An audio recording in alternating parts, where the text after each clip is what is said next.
Coming up on Locked On Bearcats, the University of Cincinnati Board of Trustees has officially approved Luke Fickell's contract extension. Hear what both he and Director of Athletics John Cunningham had to say. Plus, is Cincinnati Bearcats football the new Cincinnati Bearcats men's basketball? And Bob Huggins is a finalist for the Basketball Hall of Fame. That's all coming up on today's episode of Locked On Bearcats.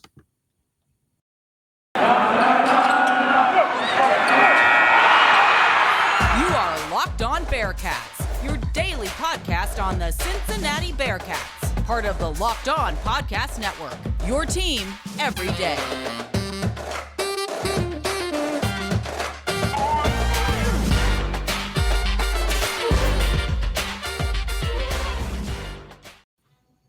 Thank you so much for making Locked On Bearcats your first listen of every day. We are free and available wherever you get your podcast. Alex Frank here with you.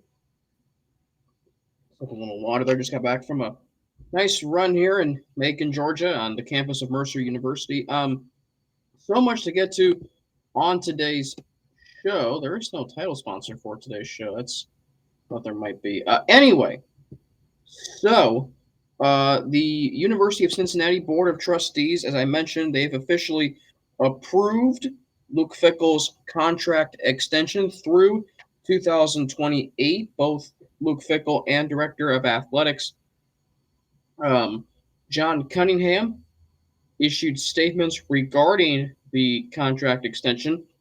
John Cunningham spoke first, saying, and quote, completing the contract extension for Coach Fickell was a top priority for our athletic department and university and shows our commitment to growing this football program and taking it to the next level.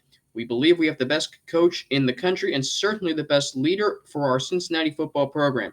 He has proven that day in and day out by building a culture that consistently wins and breaks records, but most importantly, develops men of great character, setting them up to succeed in life. I can't thank President Neville Pinto enough for his leadership and work on getting this contract completed. We share Coach Fickell's vision to grow the program. This new contract ensures that we are united and committed to enhancing our university and continuing to impact the lives of student athletes, core missions of our athletic department. This is also a major step towards making sure we will be day one ready and prepared to compete for championships when we join the Big 12 Conference, end quote. Luke Fickell today said, end quote, I appreciate the support of the leadership at the University of Cincinnati, including Director of Athletics John Cunningham and President Neville Pinto, as well as the Board of Trustees, our fans, and our whole university and Cincinnati community.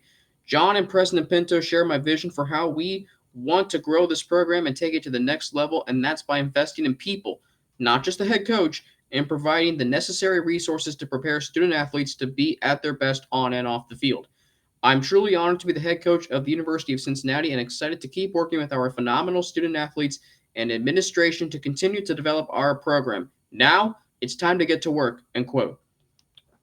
Great statements by the two most powerful leaders within the University of Cincinnati. Well, I guess you say two of the most four, if you will.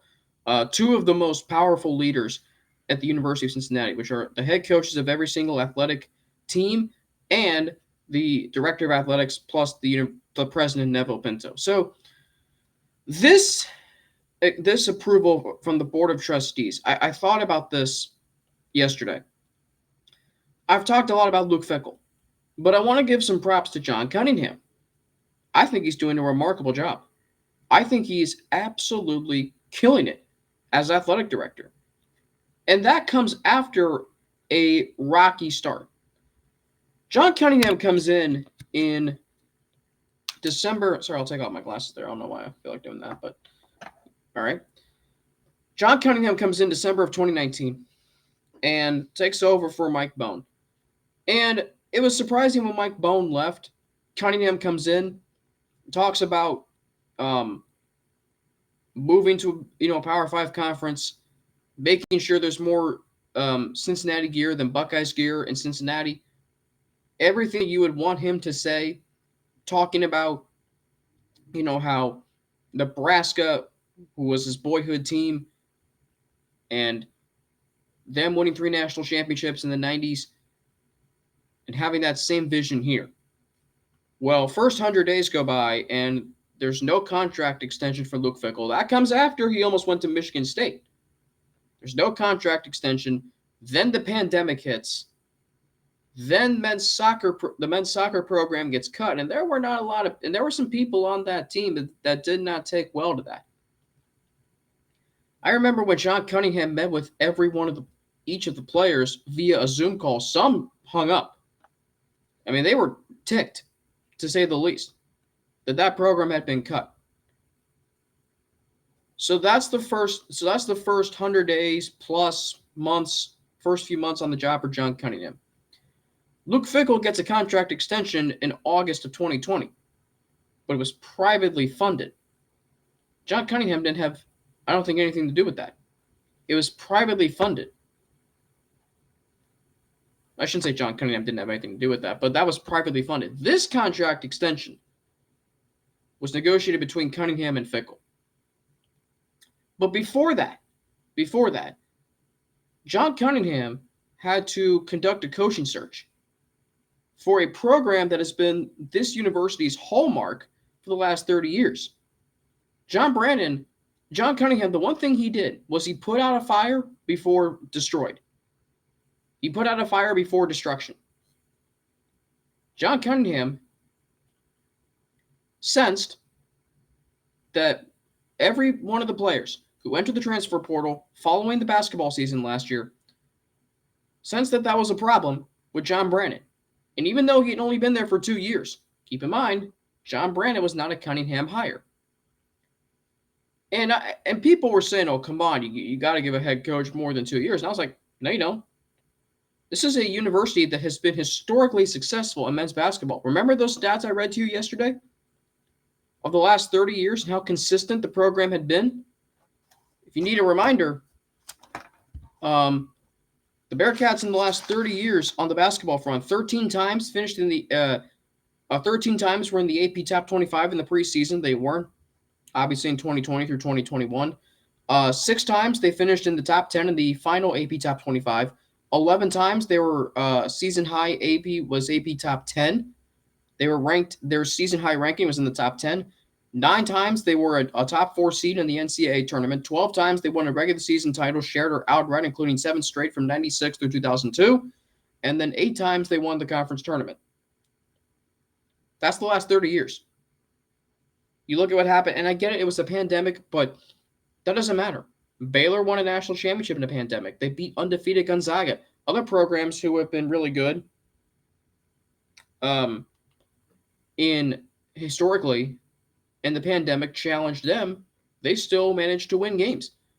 Kansas managed to make the tournament. Michigan State made the tournament. North Carolina made the tournament. Michigan was a number 1 seed. Gonzaga was a number 1 seed. Creighton made the tournament. They've been good. They've been good the last 10 years. You know, if you are a historically great program, which Cincinnati is, you would have found a way to make the tournament, and they didn't. John Brannon didn't adapt to the pandemic. And you saw all the players who exited to the transfer portal, and you didn't know what the future held. It would have been easy to say, John Brannon only got 2 years. Let's see what he can do. This is just a one-time thing, maybe. No. It would have been easy to say that. But you just don't know what would have happened. John Cunningham sensed smoke before there was fire. He put out the fire before it destroyed the program. And then, instead of just going out and getting a name that's highly associated with UC basketball, Nick Van Exel, Eric Martin, Kenyon Martin, he did a wide net search and ultimately reeled in Wes Miller.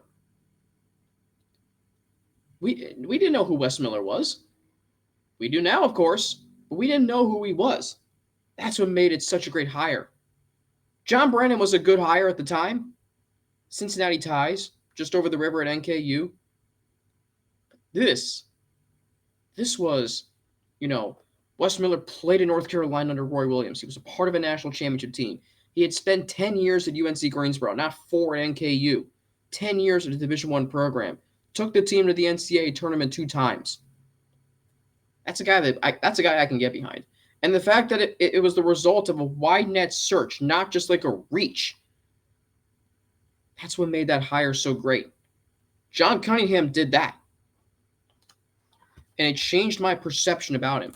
He did a wide net search, and although the Bearcats may not be where you want them to be this year on the basketball front, 17-10, 7-7 in the conference, I think they're going to get better. I think Wes Miller is going to eventually have his team playing the way he wants them to play, and they'll be back in the tournament hopefully by the time they go to the Big 12.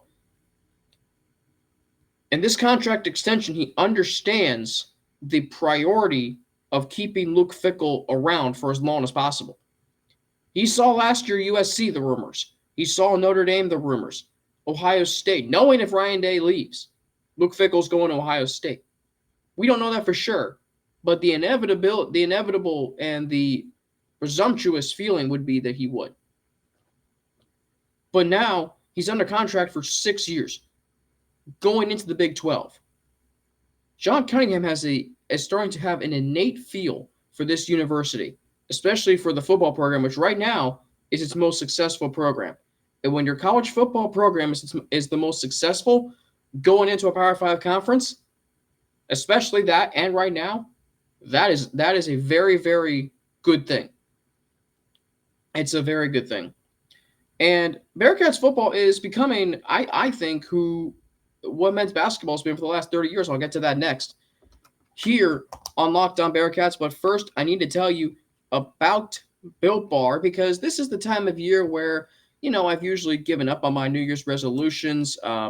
But I'm not doing that this year, thanks to Built Bar, because it almost feels like it's not really a resolution. I enjoy eating them. And if you haven't tried the Puffs, you should. You're missing out on one of Built Bar's best tasting bars. Puffs are the first ever protein-infused marshmallow. They're fluffy, they're marshmallowy, they're not just a protein bar, they're a real treat, and they're covered in 100% real chocolate. Puffs are a fan favorite with some incredible flavors. Yummy, cinnamony, churro, coconut marshmallow, banana cream pie, so good. These are going to be your new favorite. Built Bars only contain 130 calories, 4 grams of sugar and net carbs each, and 17 grams of protein. At Built Bar, they're all about the taste. They make it taste delicious first, then figure out how to make it healthy. And I don't know how, but they pull it off every time. Go to Built.com, use promo code LOCKED15 and get 15% off your order. Use promo code LOCKED15 for 15% off at Built.com.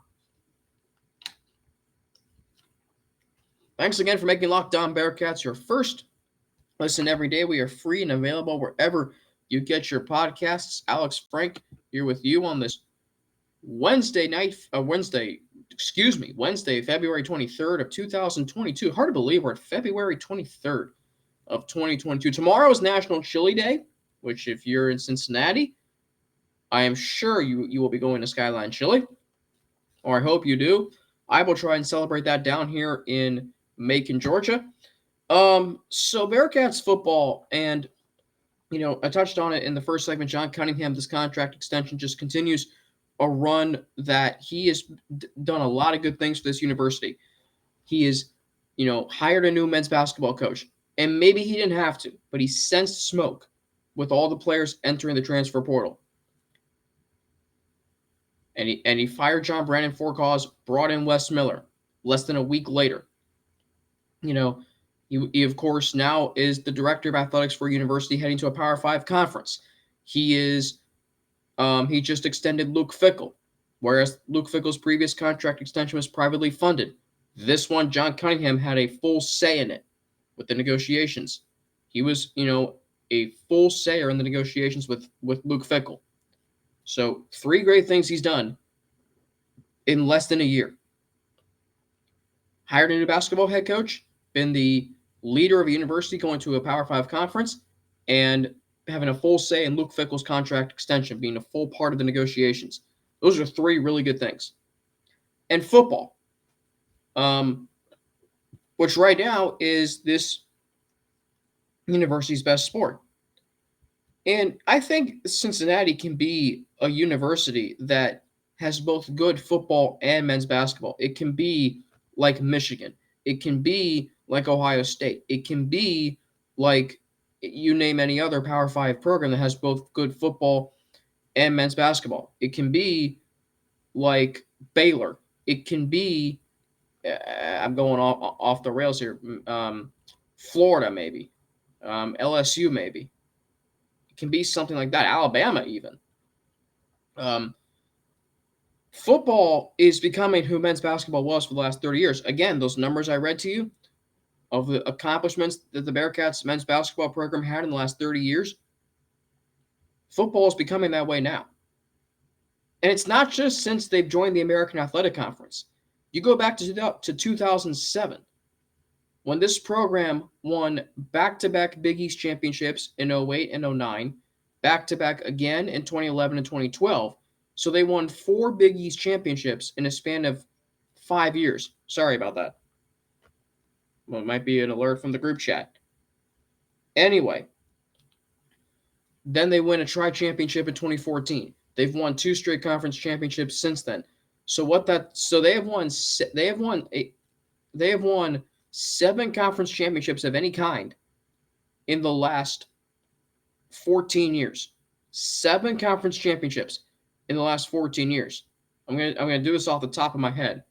Alabama, who the Bearcats just played in the college football playoff, won a conference championship in 09, 12, 14, 15, 16, 18, 20, 21. So they've only won 1 more conference championship than Cincinnati has in the last 14 years. I think if I had to guess who has the most in that span, I would say Oklahoma.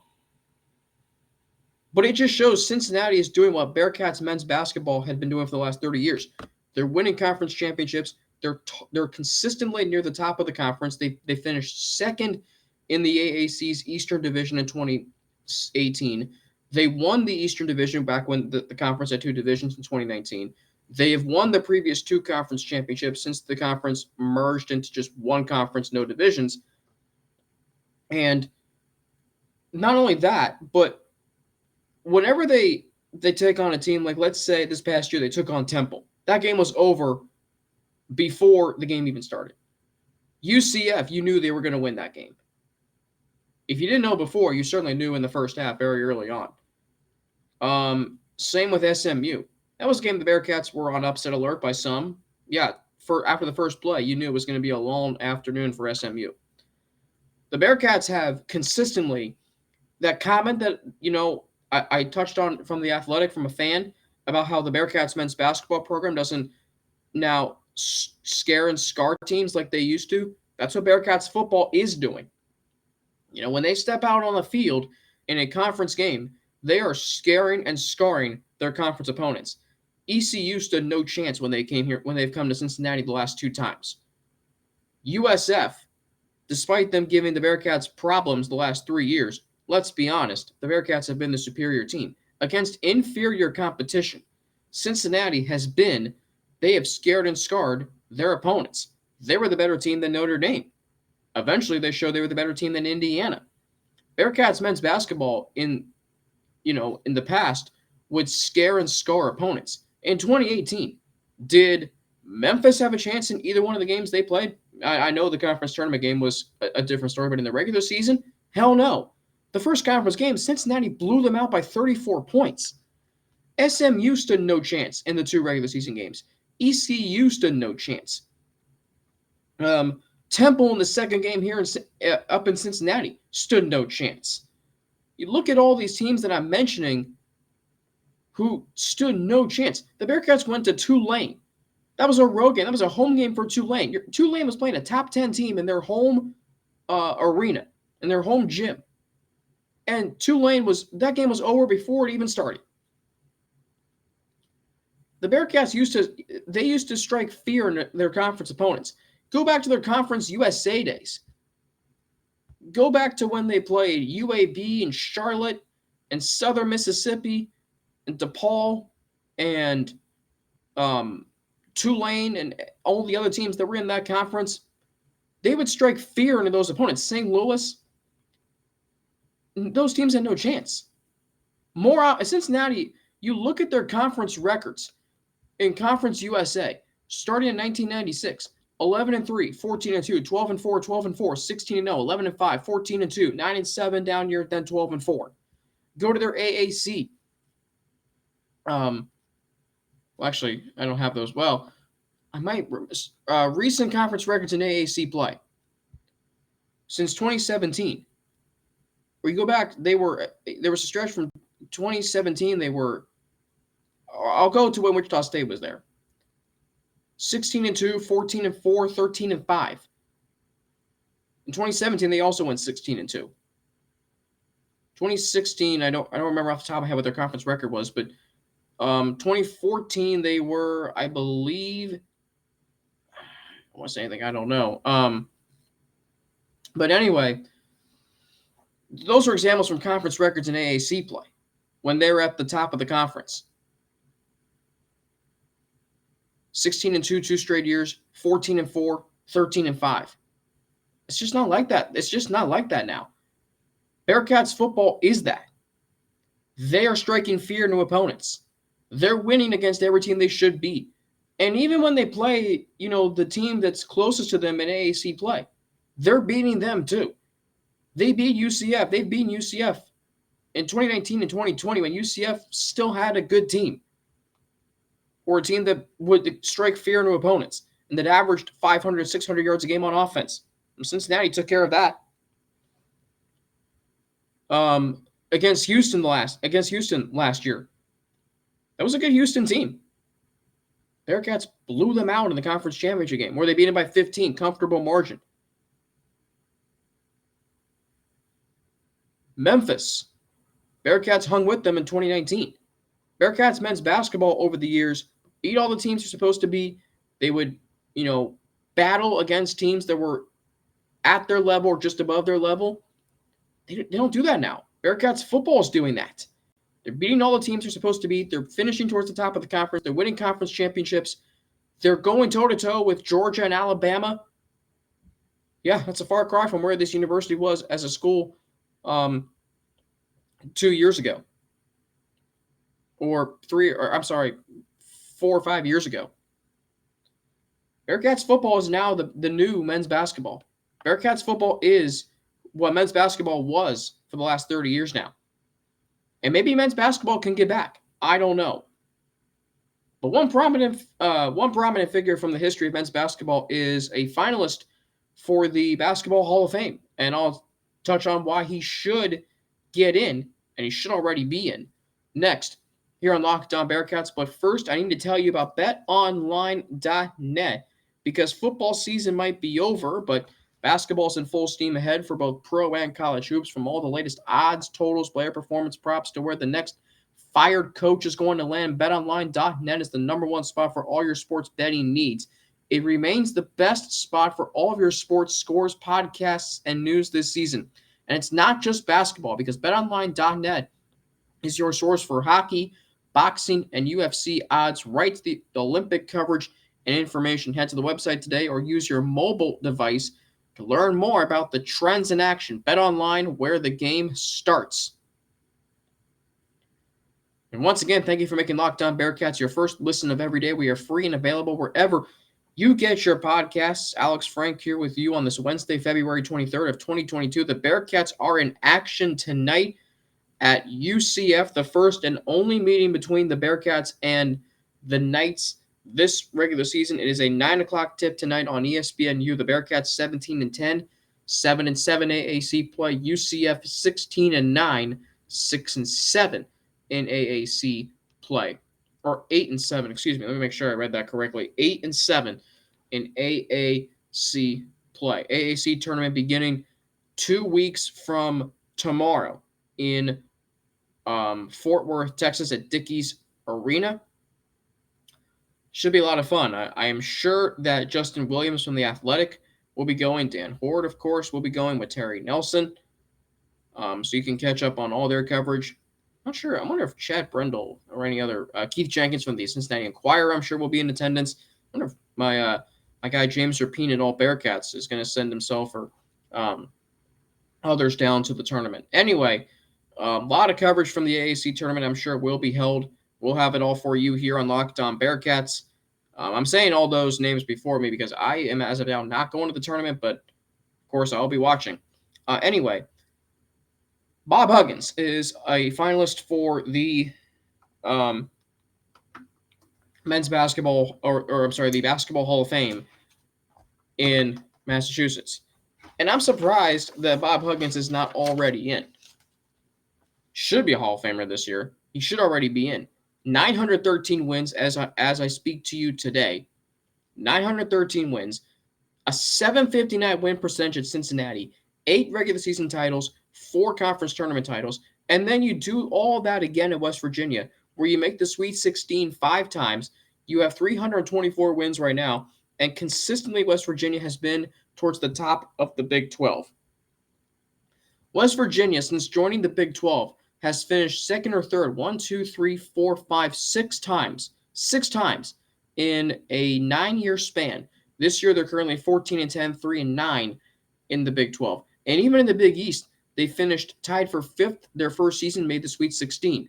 They went to the NCAA tournament every year, including the Final Four appearance in 2010. Bob Huggins has taken 2 programs to the Final Four. Only 5 head coaches have more wins than Bob Huggins. Only 5. They are Bob Knight, Roy Williams, Jim Calhoun, Jim Boeheim, Mike Krzyzewski. And Bob Huggins is 6th. That means he is ahead. Adolph Rupp, Dean Smith, Lute Olson, John Wooden, Henry Iba, Fog Allen, John Calipari, Rick Pitino, Tom Izzo. And those are all coaches, by the way, college basketball coaches in the Hall of Fame that have fewer wins than Bob Huggins. Ready for this? Jay Wright, Eddie Sutton, Lefty Drizel, Bill Self. And I mean no disrespect to these men's basketball head coaches. Tom Izzo is in the Hall of Fame. John Calipari, Gary Williams, Nolan Richardson, Jerry Tarkanian, Rick Pitino, Guy Lewis, Don Nelson was NBA, excuse me. Bob, going back up, Roy Williams, Jim Boeheim, obviously deserving. Jim Calhoun, obviously deserving. Lute Olson, Mike Krzyzewski, obviously deserving. Larry Brown, John Chaney, going back to when Bob Huggins started at Cincinnati. Don Haskins, Al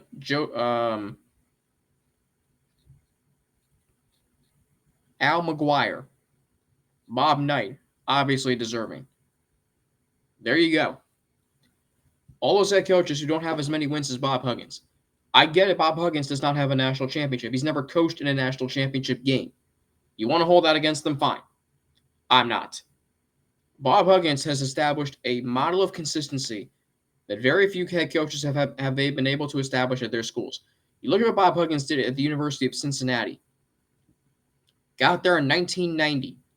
First season had them in the NIT. That was after having not made the NCAA. Cincinnati had not made the postseason prior to 1990. Looking to see when was the last time they did prior to that. Anyway, first year they had him in the NIT. Then they made the NCAA tournament 14 straight years. Final Four in 1992. Elite Eight the next year. Elite Eight in 96. Consistently getting to the round of 32, so at least winning one tournament game. Consistently finishing towards the top of the conference.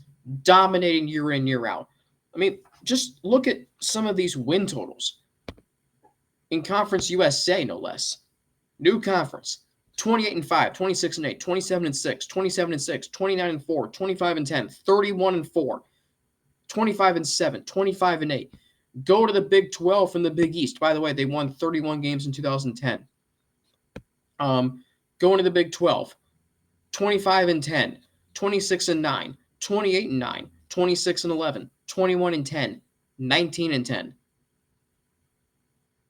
And you want to tell, and Bob Huggins is not already in the Hall of Fame? What more does he need to do? And look at some of the coaches that look at some of the coaches that have come from his coaching tree. Mick Cronin, Andy Kennedy, Frank Martin, Brad Underwood. That's a pretty damn good coaching tree. And yet, Bob Huggins is not in the Hall of Fame. He's won over 300 games at two different schools. He has almost a 700 winning percentage at two different schools. What more does he need to do? Consistently towards the top of the Big 12, which arguably is the toughest conference in college basketball, and Cincinnati is going to get a taste of that when they go there. I mean, West Virginia, his first 5 years, they're in the NCAA tournament. They're in the Final Four. They beat Kentucky in 2010 in the Elite Eight. And that Kentucky team was damn good. How is he not in the Hall of Fame? He's a finalist this year. No other coach on the men's side is up for it. He should get in. And he should already be in. More on the football front tomorrow and throughout the week. Men's basketball as well. We'll recap the UCF game. Look ahead to Saturday night's game against USF senior night. I'm going to list my top 10 players Friday from the Bob Huggins era of Bearcats basketball. You will probably know 1 and 2. You probably already do think what I'm going to say 1 and 2, but who's 3 through 10? You'll find out Friday.